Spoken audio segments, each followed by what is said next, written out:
ইব্রাহিমকে আপনি বেজ্জতি করিয়েন না, আমার ভয় লাগে। ইব্রাহিমের মতো নবী এই দোয়া করছে, কোরআনের আয়াত এটা।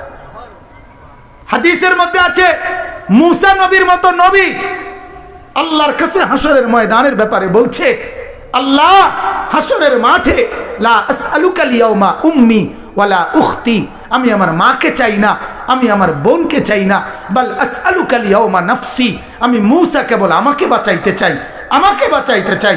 আল্লাহ আমাকে বাঁচান, হাসরের মাঠ আমার বড় ভয় হয়, হাসরের মাঠ আমার বড় ভয় হয়।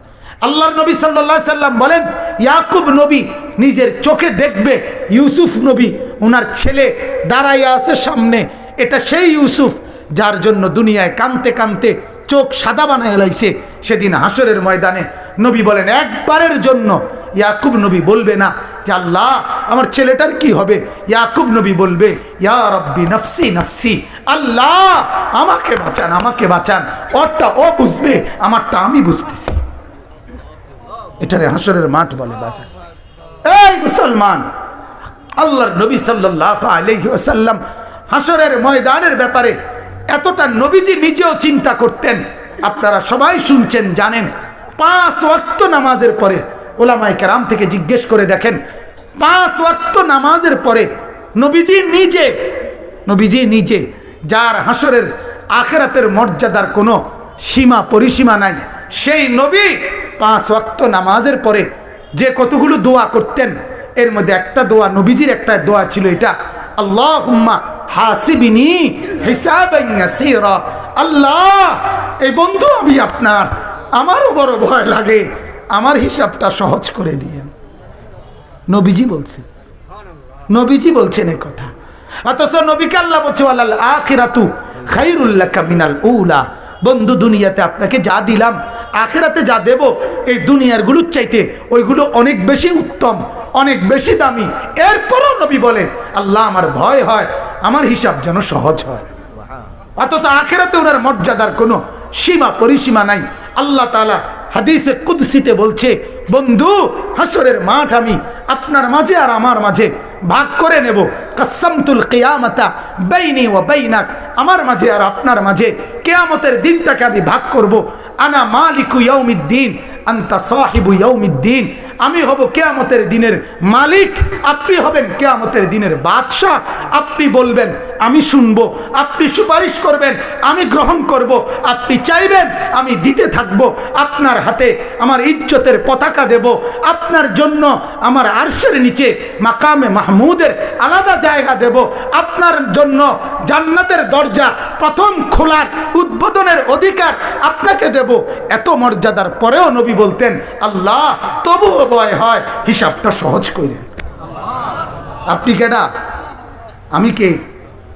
বলেন এই মুসলমান, বলেন সেজদা নাই ঘরের মধ্যে গত 1 বছর 2 বছর আপনার উপযুক্ত ছেলেটা কোনো দিন ফজরের নামাজ পড়ে না, মেয়েটা ফজরের নামাজ পড়ে না, বিবি পর্দা করে না, মেয়ে পর্দা করে না, ঘরের মধ্যে আজ 20 বছর টানা রঙিন টেলিভিশন চলে, নর্তকী নাচে গায় ফুর্তি করে, গানের আওয়াজে বাদ্যে পুরা ঘর জমজমাট, এত নাফরমানির অবস্থায় এই হালাত নিয়ে কবরে গিয়া সুপারিশ কেমনে মিলবে দোস্ত?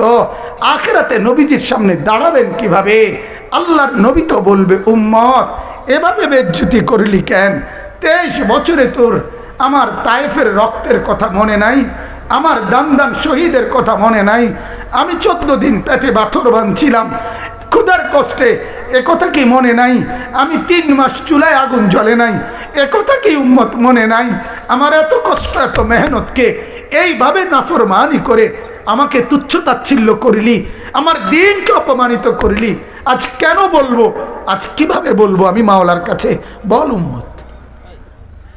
কোরআনুল কারীমের সূরা নিসার মধ্যে আছে, ওয়াজিনা বিকা আলা হাউলাই শাহীদা, আল্লাহ নবীকে বলছে, বন্ধু হাসরের দিন আমি আপনার হাতে আপনার উম্মতের আমলনামা তুলে দেব, আপনি পড়বেন, আপনি শোনাবেন, আপনি হিসাব করবেন, আপনি বলবেন, এরপরে আমি ফয়সালা দেব।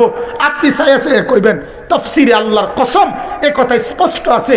হযরত আব্দুল্লাহ ইবনে মাসউদ বলে, যেদিন নবীর সামনে এই আয়াত, এ ওয়াজিনা বিকা আলা হাউলাই শাহীদা সূরা নিসার এই আয়াত যেদিন পড়লাম সেদিন হযরত আব্দুল্লাহ বলে নবীজি অঝরে চোখের পানি ফেলে কাঁদছে আর কথা বলছে, উম্মত যদি পৃষ্ঠার পর পৃষ্ঠা গুনাহ আর নাফরমানি দেখি আমি মাওলার সামনে পড়বো কেমনে, শোনাবো কেমনে, আল্লাহর কাছে বলবো কেমনে? এত বেইজ্জতি করলে উম্মত আমি হাসরে মুখ দেখাবো কেমনে? আল্লাহ আমাদেরকে বুঝার তৌফিক দান করুন। অতএব আল্লাহ তাআলা বললেন যে এই ফিকির করে আখিরাতের ভয়, তো আল্লাহ তাআলা বলেন সে বিবেকবান। বলেন আলহামদুলিল্লাহ, বলেন আলহামদুলিল্লাহ। অতএব মোহতারাম হাজিরিন, এই ফিকির করা চাই, এই ফিকির করা চাই। আল্লাহকে দিবা নিশি ডাকবো তো ইনশাআল্লাহ, ডাকবো তো ইনশাআল্লাহ। রাসূলুল্লাহ সাল্লাল্লাহু আলাইহি ওয়াসাল্লামকে ভালোবাসবো, মহব্বত করবো তো ইনশাআল্লাহ। শুধুমাত্র মুখে মুখে তো ইনশাআল্লাহ। কয় ভাবে? কয় ভাবে? আবার বলেন, আবার বলেন। আল্লাহ তাআলা আমাদেরকে তৌফিক দান করুক। বলেন আলহামদুলিল্লাহ, বলেন আলহামদুলিল্লাহ, বলেন আলহামদুলিল্লাহ। আমার শাইখ আরিফ বিল্লাহ হাকিমুন নফস আল্লাহ